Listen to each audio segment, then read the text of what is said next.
Happy Halloween hangover. Let's talk food dyes and all this crappy candy that our kids got yesterday. So I let my kids trick or treat. However, they already know that they're not allowed to eat the majority of the candy that they get, unfortunately. So let's talk about why. You guys, these food dyes are the real issue right now. And if you have not followed and you're not following Food Babe, she is taking it to Kellogg's right now. And she is handing it to them, trying to get them to commit to what they already committed to and follow through with it, with removing these artificial synthetic food dyes from our foods in the United States. Because guess what? In other countries, they use natural food dyes. Our kids aren't worth it. Our bodies, our health is not worth it. That's the real problem. All these gummy, chewy snacks, this Twizzlers red dye. We've got artificial flavors, artificial colors, and let's see, red 40. That's in our Twizzlers. Gummy bears. These gummy bears have yellow 5, red 40, and blue 1. Because 1 is not enough, let's hit them with 3. There are cleaner candies on the market. But if you're not familiar with what these artificial food dyes are doing to your body or to our children's bodies, is they cause a plethora of issues.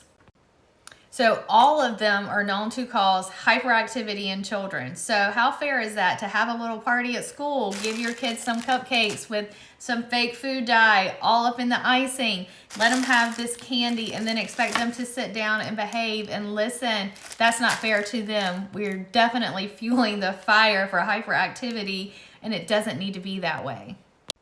These dyes are also known to cause GI distress. So in children, wonder why they get a tummy ache after they eat too much candy. And this is a good one. How about potential carcinogenic concerns? I mean, I don't know about you guys, but I'm not letting my 7-year-old smoke cigarettes because guess what? They're not safe for you and they cause cancer. So why would I let them eat all of this when there's a possibility that these are carcinogenic? But only in small doses. It's okay. That's why the FDA regulates it and allows you to have it in small doses, but not in other countries because they care more about their consumers than clearly we do in this country. And that's why they put warning labels on it. If every piece of candy that you picked up to give to your child today had a warning label that said could potentially cause cancer, would you let your child eat that? Now I know you're probably like, Jenny, that's so excessive. They're kids. They can have candy. What's one cupcake? What's one bag of Sour Patch Kids? I'm sure you ate it when you were a child. Facts. I did eat candy as a kid. I chose a lot of these candies as a child, but guess what? They're not manufactured the same way because guess what? You can do it faster and cheaper with synthetic ingredients, and that's what these manufacturers are doing now. This is not the same candy. This is not the same cereal as you had in the 80s with me because back then there were a lot less ingredients. I guarantee you that. So as a busy, concerned mom, what are you supposed to do? It's literally everywhere. You can find these artificial food dyes in vitamins, medicines, obviously cereals and candies and things like that that you would suspect, but it is literally hiding everywhere. So learning how to read your labels and looking for those synthetic food dyes is going to be very crucial moving forward when it comes to protecting your kids' health.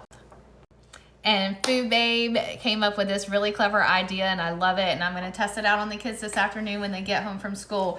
But it's called the Switch Witch. So they can exchange their Halloween candy for a toy, a prize, something else besides this junk because they love it. They don't really understand why they can't have all these things, and mommy just says it's bad for you. Well, it is bad for you, but I still want them to enjoy the holidays and still get that little bit of like excitement when it comes to being a kid.